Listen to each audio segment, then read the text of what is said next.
અરે સુનીતા, તું પણ છે ને? કેમ હું પણ? અરે વાતો કરવામાં મને ઓફિસે જવાનું મોડું કરાવી દે છે. હા હો, વાતો કરવામાં મોડું નથી થતું, તમને જાગવામાં મોડું થાય છે. અને રાત્રે ક્રિકેટ જોવામાંથી ઊંચા આવો તો ને. હા હવે ઠીક છે, હશે મારી ભૂલ. બસ તમારી જ ભૂલ છે. જુઓ મારા દીકરા કૃષ્ણ તમારી કરતા દરરોજ વહેલો જાગીને તૈયાર થઈને સ્કૂલે જતો રહે છે. હા દીકુ? હા મમ્મી. ચલો પ્લીઝ, તારી સ્કૂલ બસ આવી ગઈ.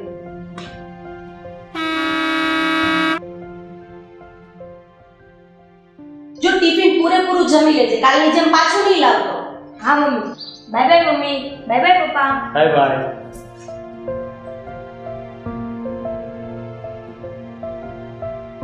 મારું બસ ક્યાં છે? સુનીતા, ક્યાં મૂક્યું છે? સુનીતા! શું છે પણ? અરે મારું પર્સ ક્યાં મૂક્યું છે?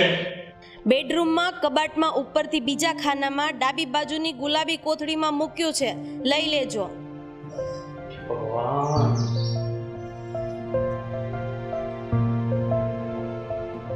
ક્યાં મૂક્યું છે?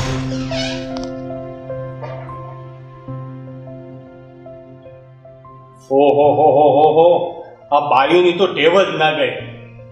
આ પાકીટને તો એવી રીતના સંતાડ્યું છે કે જાણે લાખો રૂપિયાનો ખજાનો ન હોય. શું કરવું ને ખબર જ નથી પડતી.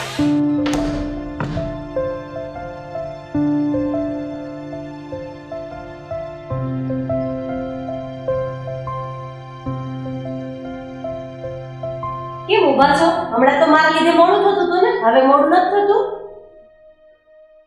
આ તો હું ઉતાવળ એટલા માટે કરતો હતો કે સમયસર તૈયાર થઈ જાઉં. બાકી તો હજી 10 મિનિટની વાર છે કંપનીની બસ આવવા માટે. અને હા, આજે સાંજે હું થોડો ઘરે મોડો આવીશ, કારણ કે કંપનીમાં નવી મશીનરી આવી છે, એનું સેટઅપ કરીને ટેસ્ટિંગ કરીને પછી હું ઘરે આવીશ. અમસ્તાઈ, તમે કોઈ દિવસ ટાઈમે ઘરે આવો છો ખરા? અને હા, કાલે કૃષ્ણનો જન્મદિવસ છે, કાલે વહેલા આવી જજો. હા, મને યાદ છે. કાલે સાંજે હું 5 વાગે ઘરે આવી જઈશ. ઓકે? યાદ છે ને, કૃષ્ણ મેળામાં લઈ જવાનો છે. 15 દિવસથી વાયદા કરો છો, પણ બિચારાને ક્યાંય લઈ નથી જતા. ઓફિસ ને કામ. હા, મને યાદ છે. અને કાલે હું તમને બધાને ચોક્કસ મેળામાં લઈ જઈશ. હવે હું જાઉં છું, મારે ઓફિસે લેટ થઈ છે.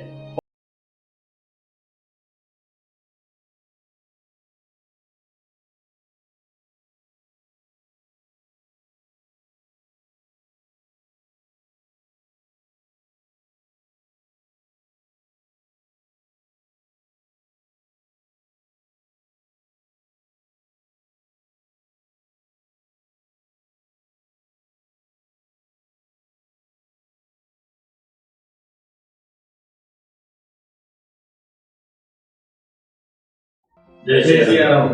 જય શ્રી રામ. ઈશ્વર, હા, પછી વાત કરો તમે. જો મિત્રો, હાલમાં ડાયમંડ ઉદ્યોગનો ખૂબ ખરાબ સમય ચાલી રહ્યો છે, માટે આપણે ખૂબ જ બારીકાઈથી અને ચોકસાઈથી પોલીસ વચન લેવું પડશે. બરાબર છે ને?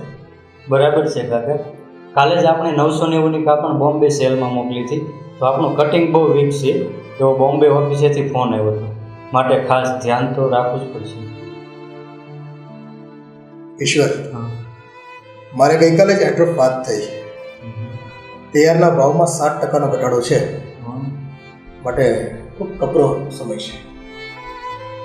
ખાસ જેવડપૂર્વક બધા સાથે મળીને કામ કરીશું ને તો ટકી શકીશું. તમારે બધાએ ખાસ ધ્યાન રાખવું જ પડશે. કાકા, ઈશ્વર કાકા, મને એવું લાગે છે કે આપણે નવી મશીનરીનો ઉપયોગ કરવો પડશે, તો જ પ્રિડિક્શન પ્રમાણે પોલિસિંગ બેસશે. બોલો ભાઈ, તમારે કંઈ કહેવું છે? કાકા, આમ તો દરેક કર્મચારી કંપની પોતાની હોય એવી જ રીતે પૂરી ઈમાનદારી અને લગનથી કામ કરી રહ્યા છે, પણ ફેક્ટરીમાં થોડુંક ખાસ ધ્યાન રાખવું પડે એવું છે. પોલીસ વજનમાં માત્ર 8% જ ફરક છે, અને તે ડિફરન્સ પણ દૂર કરવાના અમે પ્રયત્નો કરી રહ્યા છીએ. સ્ટેન્કે, યુ આર રાઈટ. હું કંપનીના દરેક એમ્પ્લોયને પોતાના પરિવારના સભ્ય માનું છું, અને હા, તેમના સતત વિકાસ માટે પણ પ્રયત્નશીલ રહું છું. ને સમગ્ર ડાયમંડ ઉદ્યોગમાં આપણી કંપની જેટલા આપણા એમ્પ્લોયનું ધ્યાન રાખે છે એટલું બીજું કોઈ નથી રાખતું. એટલા માટે આપણી કંપની એ કંપની નહીં પણ એક વિશાળ પરિવાર છે. મને ખ્યાલ છે તમે તમામ પૂરી મહેનત કરો છો, પણ ખરાબ સમય છે માટે થોડી વધુ મહેનત કરવાની છે. તો નવી રિસર્ચ, નવી ટેકનોલોજી, નવી થિયરી અને નવી સિસ્ટમ આ બધું લાવીને યોગ્ય રીતે ગોઠવવાની જવાબદારી મિસ્ટર અંકિત તમારી અને મિસ્ટર ચિરાગ તમારી પણ છે. માટે લાગી પડો સમય સામે લડવા, સમયને જોયા વગર. આપણા શાસ્ત્રોમાં કહ્યું છે મહેનત વગર સિદ્ધિ નહીં, માટે યોગ્ય દિશામાં મહેનત કરો, સફળ જરૂરથી થશો જ. Yes sir. Okay sir. બરાબર. ગુડ લક.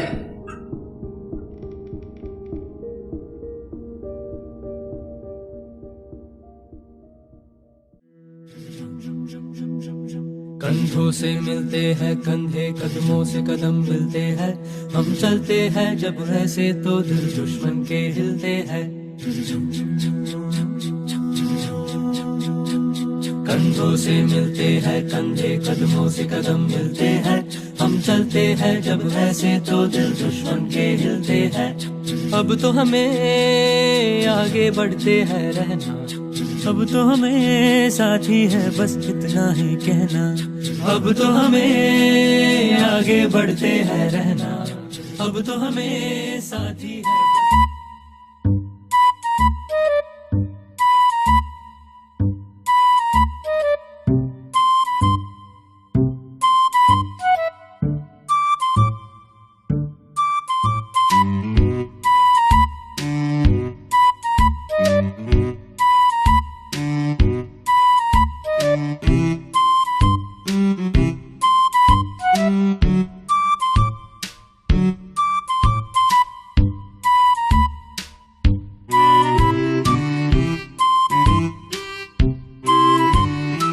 ક્રિશ, ઝાડમાં કોઈ દિવસ પિંક કલર પુરાય તો કયો કલર હોય મમ્મી? ગ્રીન કલર હોય. લાવ અહીંયા મારી પાસે, હું શીખવાડું.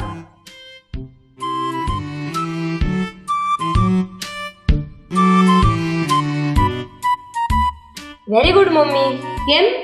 તને તો બહુ મસ્ત કલર પૂરતા આવડે છે. વાહ મારા દીકરા વાહ. હવે જાતે કલર પૂરો.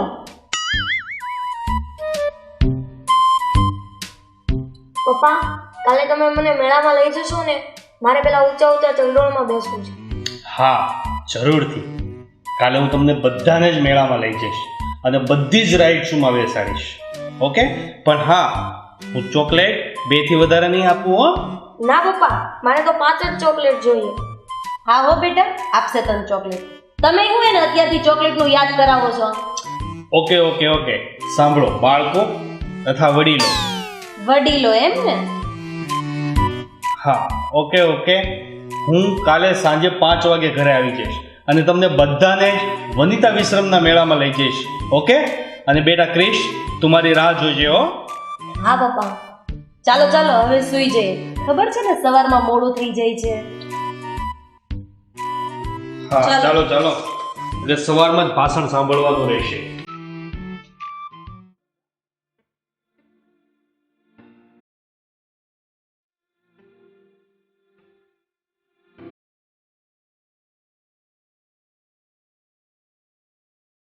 સેટ માટે રજા જોઈએ છે.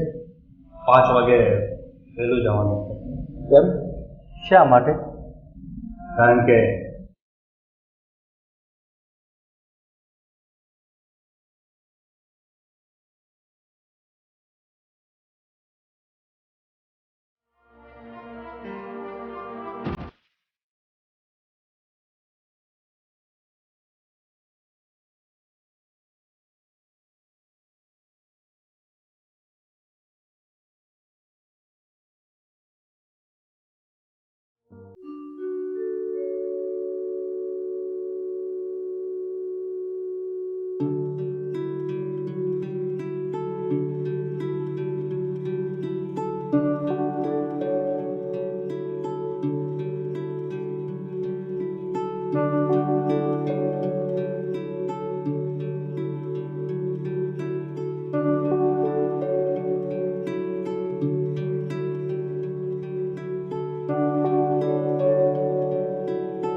શીટ યાર, 8 વાગી ગયા. પણ એમાં ઉદાસ કેમ થઈ ગયો? અરે શું કહું યાર. બોલો ને, શું થયું? અરે આજે મારા દીકરાનો જન્મદિવસ છે અને સાંજે ઘરે વહેલા જવા માટે મેં શેઠ પાસેથી રજા પણ લીધી હતી, પણ કામમાં એટલો બધો કોરવાઈ ગયો ને, આ સમય ક્યાં ચાલ્યો ગયો કઈ ખબર જ ન રહી. 8 વાગી ગયા. કાંઈ વાંધો નહીં, ઘરે જઈને કેક કાપજો.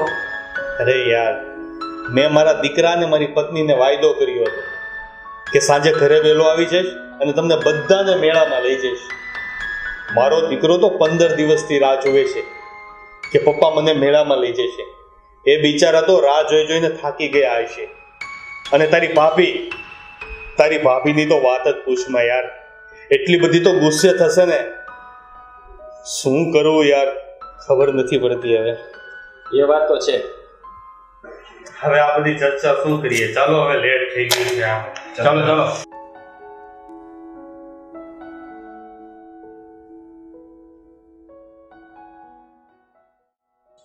સોરી સુનિતા, હું આજે પણ લેટ થઈ ગયો.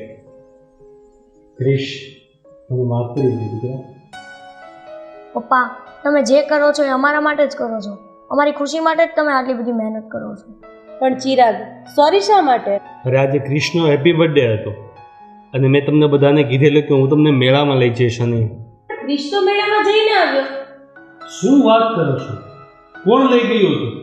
તમે જ તો મોકલ્યા હતા કંપનીના માણસને.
ઓકે, તમે જેની વાત કરો છો ને એ અમારા શેઠ હતા, આ કંપનીના માલિક હતા.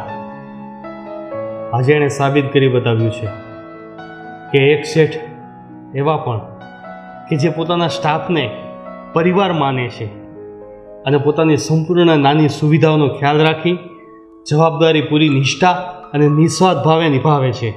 આખા ડાયમંડ ઉદ્યોગમાં એમના સારા કામ અને નામ એ બંને છે. એટલે જ તો અમારી કંપની એક પરિવાર છે, એક વિશ્વાસ છે અને એક તાકાત છે. કારણ કે અમારા એક શેઠ એવા પણ છે.